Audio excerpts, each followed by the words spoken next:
아니 어떻게 5명이 있을 때나 7명이 있을 때나 10명이 있을 때나 비슷합니까? 톤이 목숨을 걸고 노래를 부르시는 것 같은 느낌이 듭니다.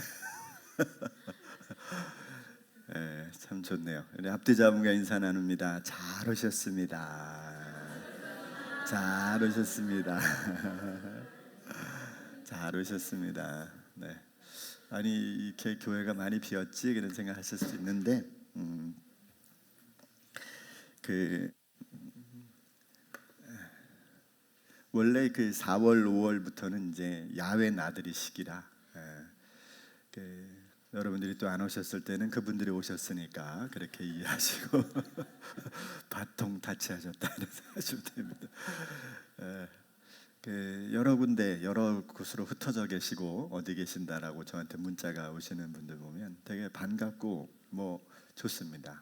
가족끼리 또 좋은 시간들을 이렇게 나눌 수 있다는 것 자체가 기쁨이고 또 우리 예배 시간이 이 시간에 맞춰서 영상을 전송하니까 관심과 마음이 있으면 어디서나 함께 예배할 수 있는 시간이 될 것 같아요. 제가 어느 순간부터 교회의 방향과 목적을 좀 마음속에 생각하면서 우리가 어디로 흘러갈까? 하나님의 나라를 살아내야 되는 우리들의 삶이 어디로 우리들의 정착점을 좀 가져야 될까를 생각하면서 요즘에는 마음속에 이런 생각을 품게 됩니다. 우리 한 사람 한 사람이 예배자로 서자. 교회 공동체 안에서는 한 공동체의 예배자고 우리 밖으로 나가면 삶의 예배자로 서자. 그런 마음이 제가 있습니다. 그래서 여러분은 눈치를 채셨는지 모르지만 주일날 원래 두 곡의 찬송이 예배 시간 안에 물론 이제 예배 들어가는 그 과정 안에서도 우리 찬양이 있습니다만은 예배 순서 안으로 들어가서 두 곡의 찬송가가 정해져 있는데 교회 법이에요. 우리 예장 합동측의 법인데 그 법이 뭐냐면 찬송가로 예배 드리도록 하게 되어 있습니다. 근데 제가 보니까요 웬만한 좀 대형 교회들은 다 찬양을 넣더라고. 가스펠송, 복음송 이런 거 다 넣더라고요. 그래서 제가 두 곡 중에 하나는 이제 바꿨습니다. 찬양으로. 그래서 우리가 어렸을 때 부른 찬양서부터 지금에 이르기까지 우리가 그 찬양을 함께 하고 잠시라도 우리가 기도를 하려고 합니다.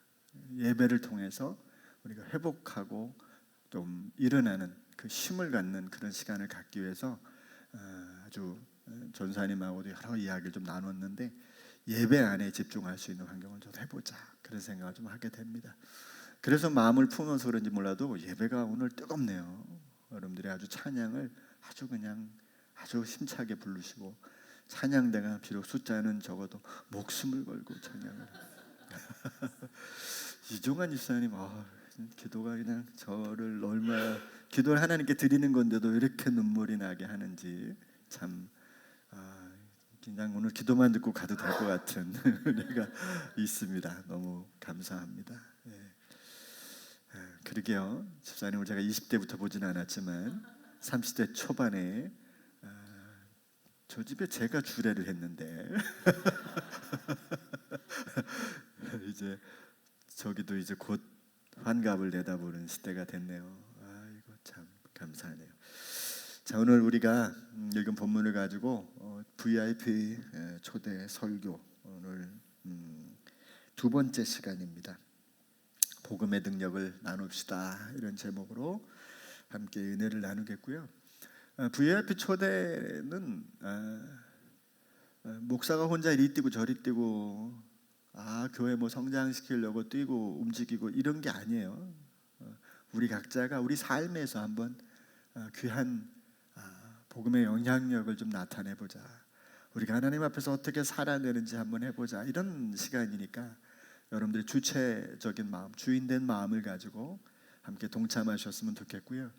하나님의 말씀을 그렇게 여러분의 삶에 적용해 보셨으면 좋겠습니다. 바울은 복음을 정의하기를 복음은 구원을 주시는 하나님의 능력이다.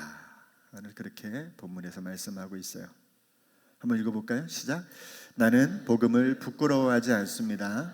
이 복음은 유대 사람을 비롯하여 그리스 사람에 이르기까지 모든 믿는 사람을 구원하는 하나님의 능력이기 때문입니다. 이렇게 말해요. 능력입니다.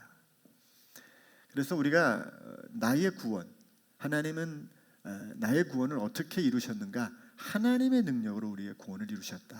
그렇게 저와 여러분은 믿으셔야 돼요. 난 믿고 구원받았다 이런 생각하시면 안 됩니다.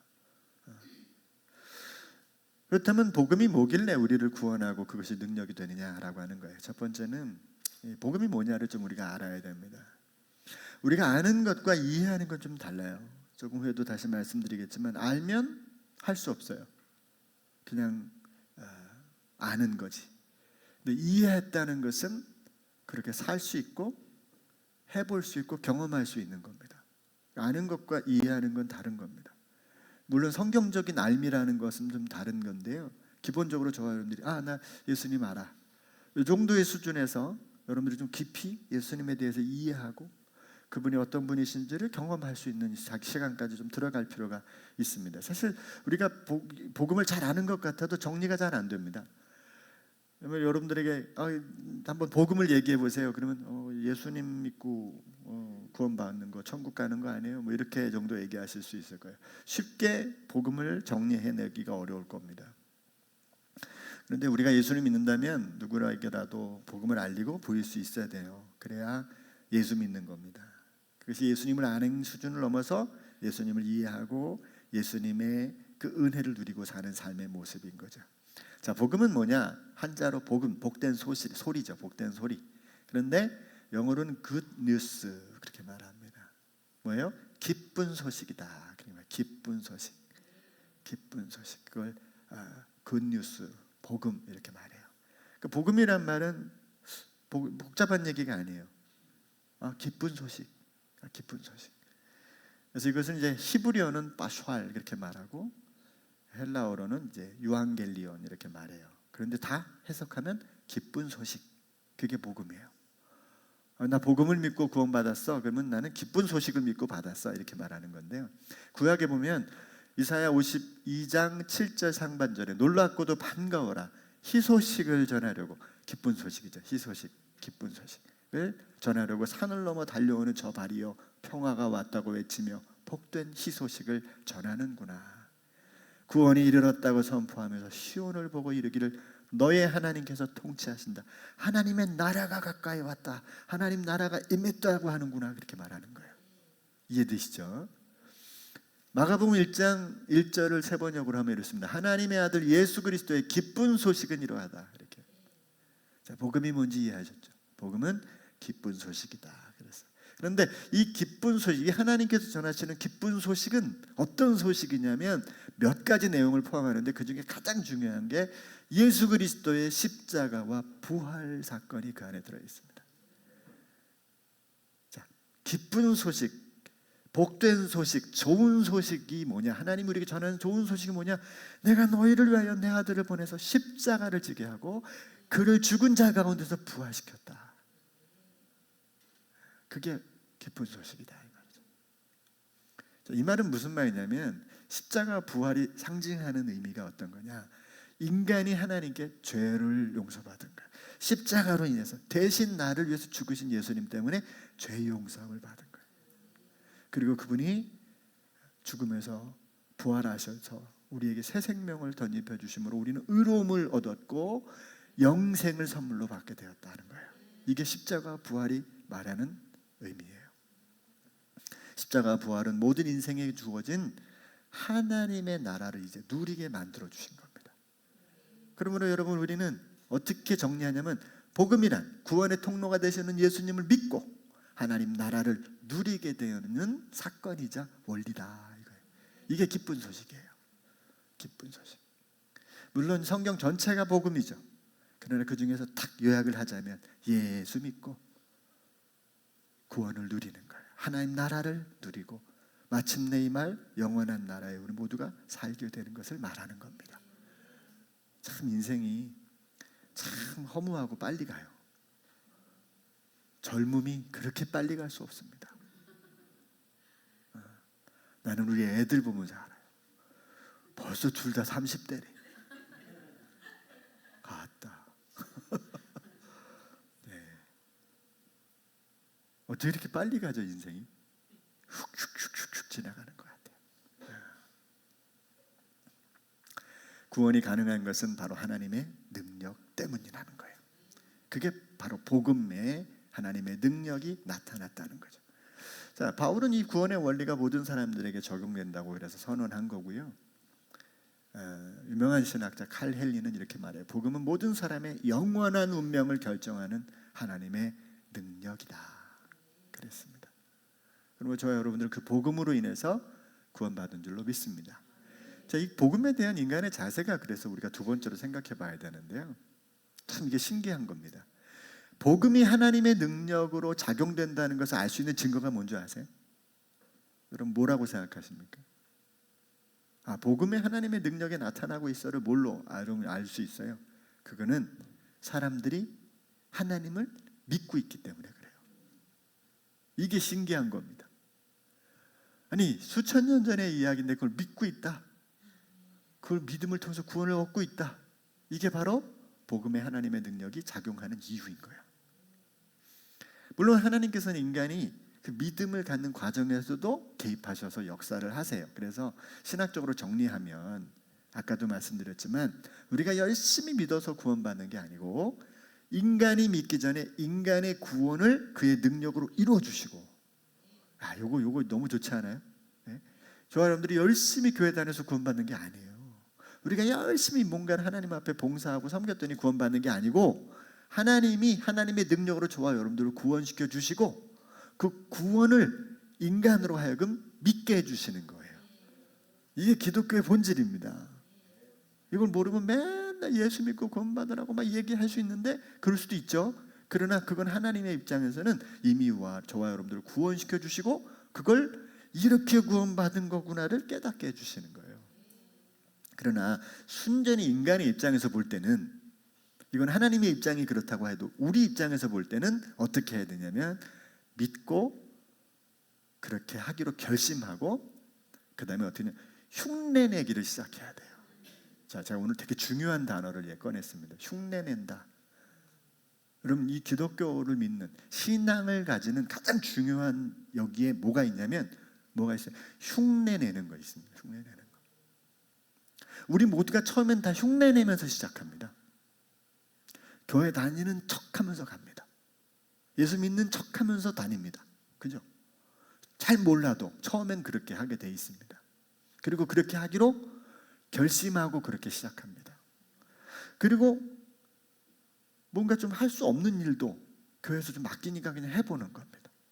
또 이렇게 하라 그러니까 그렇게 해보는 겁니다. 성경에서도 이렇게 말씀하니까 해보는 겁니다. 처음에 그걸 다 이게 맞아서 하고 옳아서 하고 인정해서 하는 게 아니에요. 그냥 해보는 흉내를 출발합니다.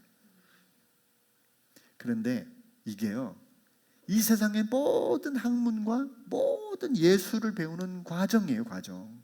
이 단계를 안 거치면 그 단계를 갈 수가 없어요. 다 따라하고 흉내내면서 가는 거예요. 여러분 엄마란 말 어떻게 배웠는지 기억나세요? 한 분도 기억 안 날 거예요.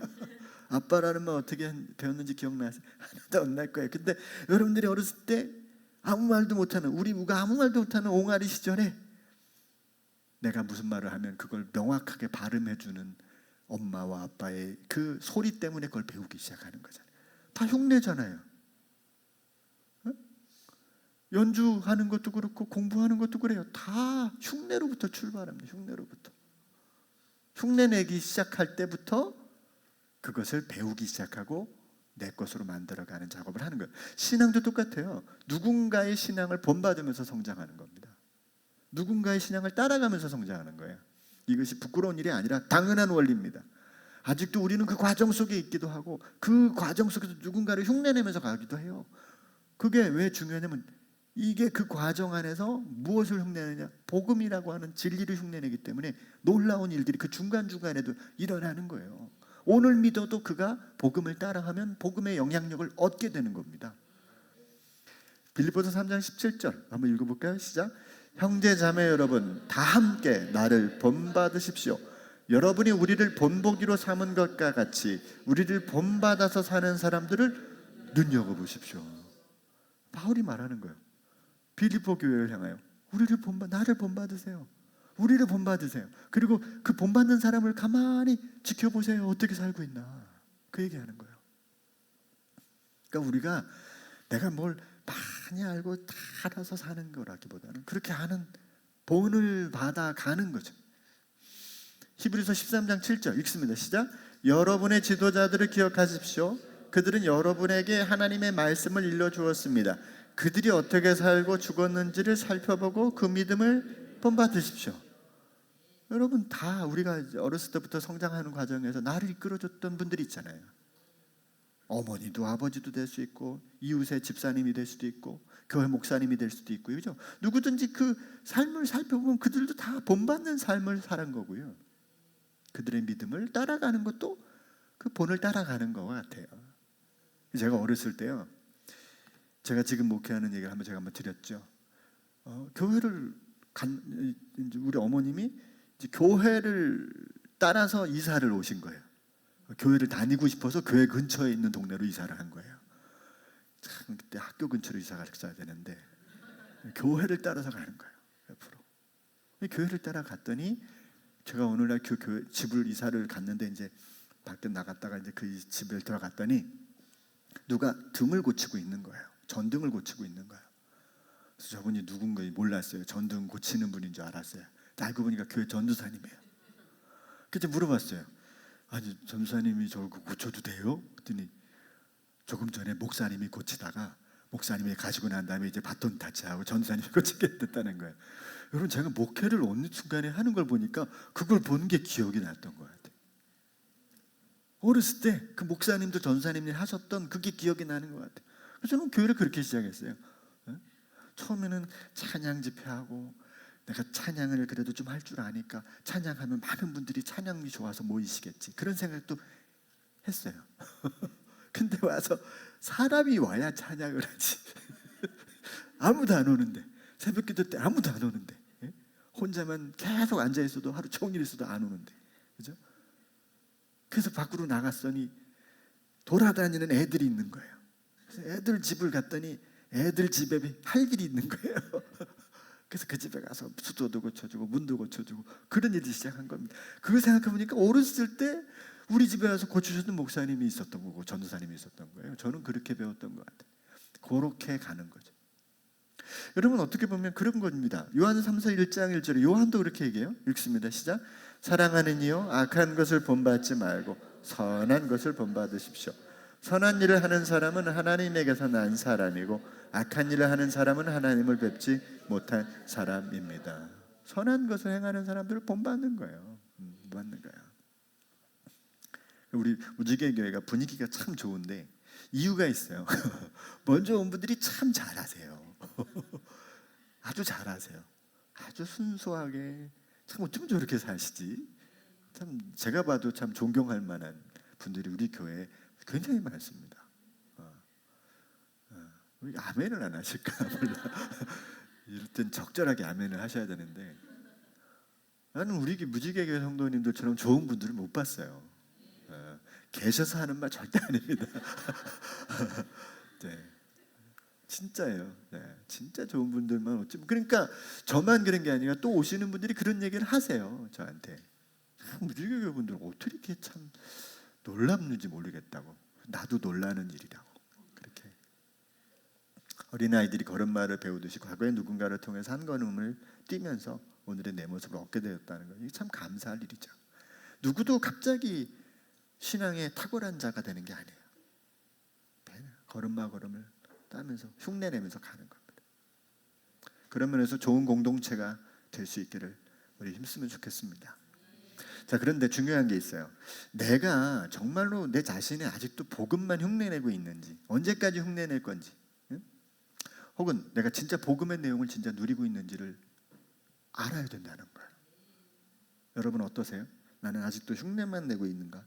아니면 나는 진짜 복음을 좀 알고서 믿고 있는가? 어떻게 알 수 있을까요? 자, 흉내내는 과정을 이제 심리학적으로 좀 가져왔습니다. 이 과정이 있대요. 자, 어떤 것을 흉내낼 때 처음에 나타나는 건 불안과 긴장이 있답니다. 악기 연습을 하면 처음에 불안과 긴장을 가지고 막 틀릴까봐 걱정하고 염려되고, 이거 막 안 되고, 막 뭔가 안 되는 거, 공부를 막 하고 뭔가 학문을 연구해도 흉내를 낸다고 해도 어느 지점까지 뭐가 안 되는 거예요. 잘. 그런데 어떤 순간이 딱 지나면 갑자기 즐거움이 동반돼요. 재밌어요. 이게 재밌어집니다. 그리고 이제 열심히 몰입하게 돼요. 그 집중하게 됩니다. 그 집중이 지나가면서 어떤 생각이냐면 자신감이 갑자기 생기는 거예요.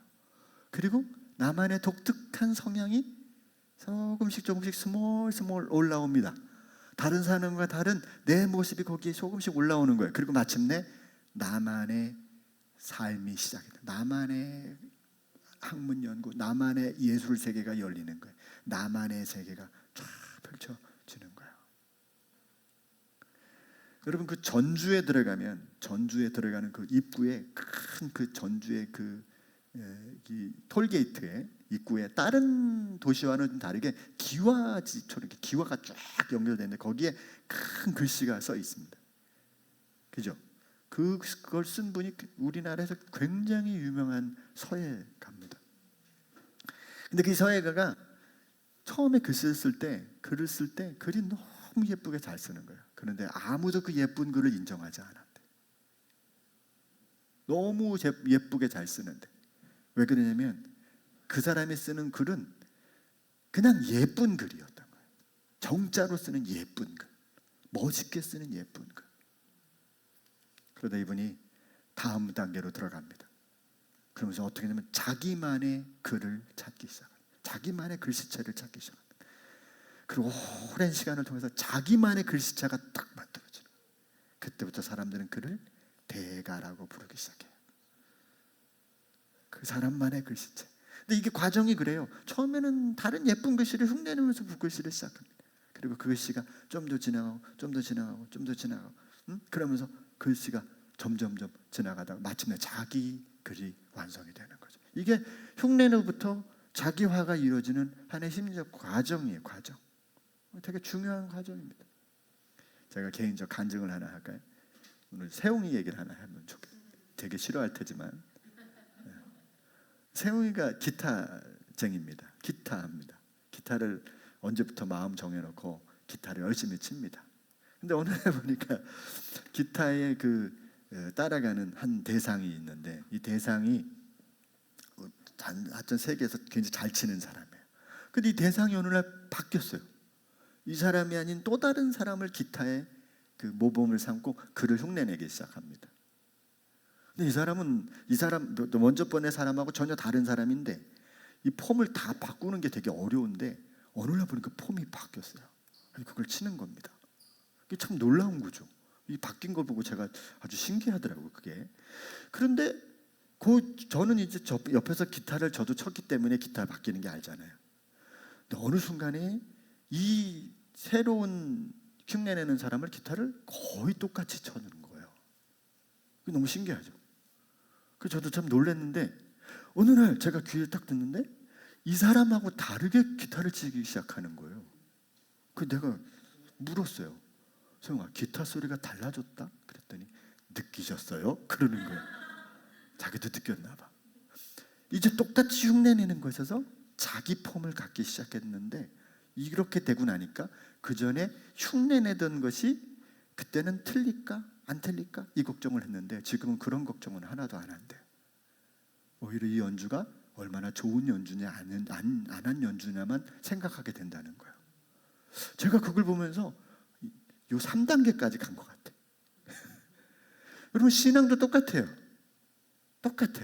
진짜를 경험하고 드러내면요, 여러분 요 3단계까지 딱 가면 되게 자신감이 생겨요. 신앙도. 기도를 이렇게 하는 거구나. 이렇게 하나님을 바라보게 되는 거구나. 이렇게 말씀을 읽는 거구나. 여기까지 갑니다. 근데 그 다음 단계를 하나 더 나가면 어떤 단계가 생기냐면 하나님 은혜 안에서 그냥 무한 자유가 내 마음속에 주어지는 때가 옵니다. 잘 살고 못 살고가 아니에요. 잘하고 못하고가 아니에요. 하나님 은혜 안에 내가 들어가서 하나님 은혜 안에 그 해방이라는 걸 경험하게 돼요. 여러분은 어디까지 신앙의 단계가 지금 가 있습니까? 내가 이거 안 하면 불안하고 주님 이렇게 하면 기도 안 하면 하나님이 뭔가 좀 안 될 것 같고 초조해지고 혹시 이런 건 아닙니까? 무지개교 성도 여러분들 그런 분들이 별로 안 계실 것 같은데 여러분이 자신이 너무 기쁘고 즐겁고 하나님 은혜 안에서 내가 아무것도 하나도 안 해도 감사할 때가 혹시 있습니까? 바로 그런 때가 오면 여러분, 우리들의 마음에 어떤 변화가 하나 일어나냐면 그걸 알리고 싶어요. 야, 나 이게 너무 좋아. 아니, 이런 게 있었어. 이걸 막 사람들을 만나면 그러니까 말이 많아지게 돼. 말이 많아지게 돼. 왜? 이걸 알려주고 싶어서, 나눠주고 싶어서, 보여주고 싶어서. 그래서 진짜 예수쟁이로 들어가기 시작합니다. 이 마지막 단계만 하고 마칠게요. 불안한 감정과 긴장을 넘어서 신앙의 독립성을 얻으면 그때부터 굉장히 기뻐져. 와, 이거 믿어야 되는구나. 야, 이게 신앙이었구나를 깨닫게 돼. 놀라운 행복을 얻게 됩니다. 그래서 흉내내는 것을 넘어서 독립적인 신앙이 생겨요. 그 다음서부터는 하나님, 이게 뭐예요? 성경에 이건 뭘까? 이건 뭘까? 하면서 그걸 비판의 눈으로 보는 게 아니라 그게 왜 이런지를 스스로 답을 해봐요. 아, 이게 이래서 이런 거구나. 아, 이게 이래서 오는 거구나. 이렇게 답을 내요. 그리고 다른 사람에게 묻고 질문하고 그거 막 궁금해가지고 이건 뭐 이런 게 아니라 그 문제가 더 이상 나에게 문제가 되지 않고 오히려 그게 하나님을 믿는 또 다른 조건으로 내게 삼아지는 거예요. 여러분, 이게 독립적인 신앙이 되는 겁니다. 물을 필요가 없어요. 그냥 하나님께 무릎 꿇고 하나님, 이 문제가 오늘 나한테 아팠는데, 그리고 그 문제 놓고 기도합니다. 그 관계의 문제에서 그 여러 가지 풀리지 않는 문제 앞에서 하나님 앞에서 문제 해결을 다 누리게 되는 자리까지 가는 거죠. 그걸 위해서 저는 세 가지만 여러분께 제공을 합니다. 첫째는 복음에 대한 흉내를 포기하지 말아야 돼요. 지금 하고 있는 거 여러분 포기하면 안 됩니다. 믿음 생활하는 거, 성경을 읽는 거, 기도하는 거 계속 하셔야 돼요. 세상은 신앙의 방해 요소로 가득해요. 일단 우리가 자신이 너무 연약해. 복음 앞에서 복음대로 살기에 너무 연약한 자아를 가지고 있어요. 내중심적이고 상처가 있고 또 내가 가지고 있는 외적인 향망과 형편이 여러분, 누구한테 전도하려고 쳐봐요. 그러면 그 사람들이 무슨 얘기예요? 야, 지금 네 코가 석자인데 누구한테 예수 믿으라 그래? 그걸 다른 사람들이 하기 전에 내가 벌써 알아요. 그래서 얘기도 못해요. 방해 요소입니다. 그 옆에 사탄이 딱 지구상 최고의 이 그 완벽한 그 방해 요소를 가진 완벽한 적, 사탄이 옆에 딱 대기하고 있어요. 조금만 있으면 마음속에 그냥 푹 쑤셔가지고 죄책감을 일으키고 두렵게 하고 절망스럽게 하고 불안하게 하고 환경을 통해서 공격하고 도무지 예수님을 제대로 흉내낼 길을 안 줍니다. 그래서 우리는 복음의 흉내를 지속할 수 있도록 하기 위해서 말씀을 계속 읽는 거예요. 그걸 뭐 다 깨달아서 읽는 게 아니에요. 읽어놓으면 어느 순간에 말씀이 툭툭 성령이 역사하시면서 말씀을 깨닫게 해주세요. 막 기뻐요. 그렇게 눈물이 막 그렇구나. 그리고 기도하는 거예요. 기도. 시간 없지만 기도. 하나님 도와주세요. 하나님 도와주세요. 살려주세요. 하나님이 그때마다 갑자기 기회들을 주시고 은혜를 주시는 거예요. 아는 것과 이해하는 것. 여러분, 아는 단계에서 끝이면 안 돼요. 계속 이해할 때까지 한 단계 한 단계를 넘어가야 돼요. 자, 둘째는 복음의 능력을 경험할 때까지 기다려야 돼요. 자, 이게 되게 중요합니다. 흉내를 계속 내는 과정 속에서 일어나는 역사가 있어요. 선한 일을 하다가 낙심하지 맙시다. 지쳐서 넘어지지 아니하면 때가 이를 때에 거두게 될 것입니다. 저는 이 갈라디아에서 기록한 이 말씀을 복음을 흉내내는 것이라고 저는 믿고 싶어요. 하나님의 말씀을 따라가는 일이라고 믿고 싶어요. 왜냐하면 하나님의 말씀을 따라가다 보면 때가 이르면 열매를 거두게 되는 건 하나님의 능력이 있기 때문에 그렇습니다. 복음의 진리인 이유는 그것이 살아있고 역사하기 때문에 그래요. 그러니까 복음을 흉내내면 그것이 흉내낸다고 하더라도 역사가 일어나요. 사람이 바뀌어요. 변화되고 능력이 나타나고 구원의 역사가 이루어지는 줄로 믿습니다. 네, 여러분 그런 얘기가 있어요. 교회에서 이제 이런 행사들을 많이 하는 7년, 8년 하는 교회도 있답니다. 근데 8년 동안 요때만 불려오는 분들이 있대요. 요때만, 요 초청회 때만 그때만 너 그때 와. 그래서 그때만 명단이 확정돼서 그때만 매주 8년 동안에. 근데 8년 만에 예수 믿는 역사가 일어났어요. 그러니까 여러분, 이게 사람은 알 수 없는 겁니다. 나는 그냥 흉내 내는 거죠. 듣고. 근데 어느 순간에 그 사람이 예수 믿는 건 내가 하는 게 아니에요. 하나님이 하시는 거예요. 네? 곧 때만 8년째 와도 괜찮아요. 언제가 주님은 바꿔내실 능력이 주님께 있습니다. 복음을 따르는, 갑자기 아멘이 커지는데요. 복음을 따르는 자들이 이 능력을 경험할 수 없다면 누구도 온전한 믿음을 가질 수 없어요. 그러니까 여러분, 저와 여러분들은 그냥 흉내내려 가는 거예요. 근데 어느 날 갑자기 확 은혜가 오는 거예요. 갑자기 눈물이 나고, 갑자기 감격이 넘치고, 갑자기 안 되던 일들이 확 풀려버리는 거죠. 그걸 어떻게 알아? 하나님이 하시는 거. 누구든지 복음을 마음에 두고 집중하면 어느 순간 그 능력을 경험하게 되는 줄로 믿습니다. 자, 마지막, 이 능력을 나눌 때 놀라운 효과가 일어납니다. 이게 핵심이죠. 복음을 나누는 일은 이 첫 번째와 두 번째 과정을 속성으로 끝내게 만들어줘요. 이 왠지 아세요? 우리 자신에게 복음의 능력을 더욱 경험하게 만들어주기 때문에 그래요. 아까 뭐라 그랬어요? 하나님이 살아계신 증거, 복음이 능력이고 이것이 능력으로 역사하는 증거는 사람들이 그것을 믿게 되기 때문이라고 그랬잖아요. 여러분, 이게 놀라운 일이 일어납니다.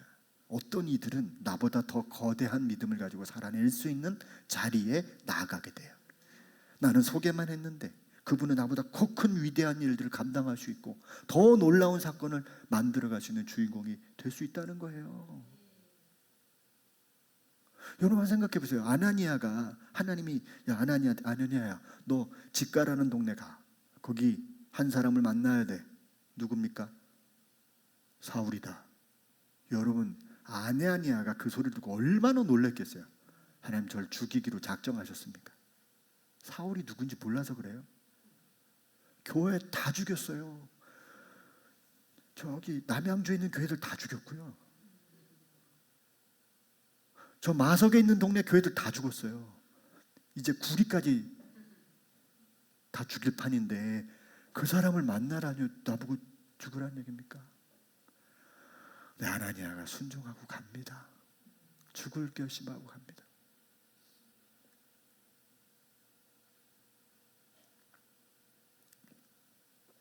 여러분, 그 직가라는 동네 하나님이 예비한 사울이 있었어요. 그 직가에서 아나니아와 사울의 만남은 전 세계를 변화시킨 만남이에요. 그렇지 않아요? 아나니아가 그에게 간당 갔다면 편했겠지. 그럴 수도 있었겠지. 다른 사람을 통해서 역사했겠죠. 그런데 직가에 하나님은 아나니아를 보내요.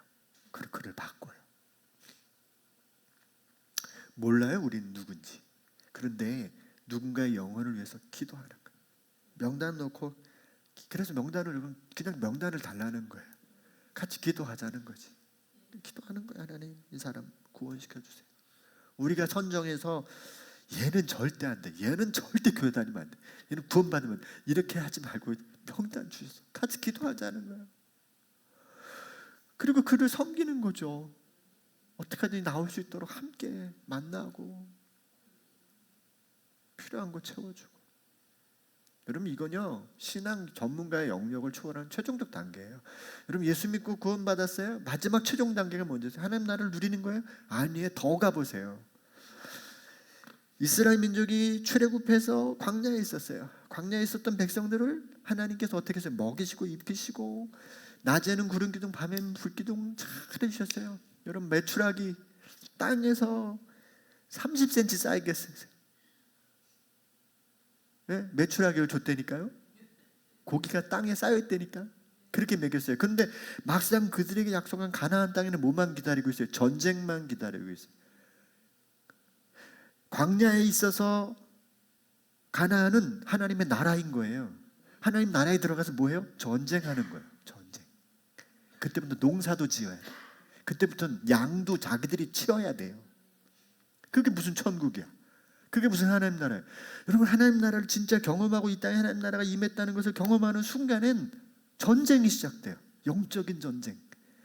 죽으면 한 사람이라도 더 지옥으로 끌고 가고 싶은 이 마귀와 그 권세들과 보이지 않는 영적인 전쟁을 싸우는 거예요. 그 마지막 전쟁의 파수꾼과 공격자들이 하나님의 백성들인 우리들인 거예요. 우리들이 놓치면 하나님이 안 하세요. 우리한테 맡겼기 때문에. 우리들한테 맡겼다니까. 최종적 단계, 신앙 전문가의 영역, 쉽게 좀 어렵죠. 목사들의 영역이 그걸 초월하는 최종적 단계라. 저 같은 사람의 역할을 뛰어넘는, 교회 안에서 뛰어넘는 최종적 단계. 신앙은 시간과 비례하지 않아요. 먼저 된 자가 나중되기도 하고 나중된 자가 먼저 되기 때문에 그래요. 그런데 복음을 경험하면 그때부터 먼저 되는 거예요. 찰스 스펄전은 말합니다. 복음을 전하는 사람은 자신이 전하는 그 말씀 속에서 가장 큰 은혜를 먼저 누린다. 먼저 누리시기를 소망합니다. 나는 어디서든 복음을 전할 때 내 영혼이 더욱 강건해진다. 감리교회 창시자가 그렇게 고백합니다. 흉내로 시작한 신앙이지만 주님은 그를 통하여 누군가를 살리는 삶으로 전환시켜 주심을 믿고 담대하게 전했으면 좋겠습니다. 이 일을 이루신 하나님께 박수로 영광을 올립시다. 기도하겠습니다. 고마우신 주님 감사합니다. 우리에게 복음의 능력을 경험하게 하시고 그 능력을 나눌 수 있는 자리까지 나아갈 수 있도록 힘과 능력을 더해 주시옵소서. 예수님의 이름으로 기도합니다. 아멘.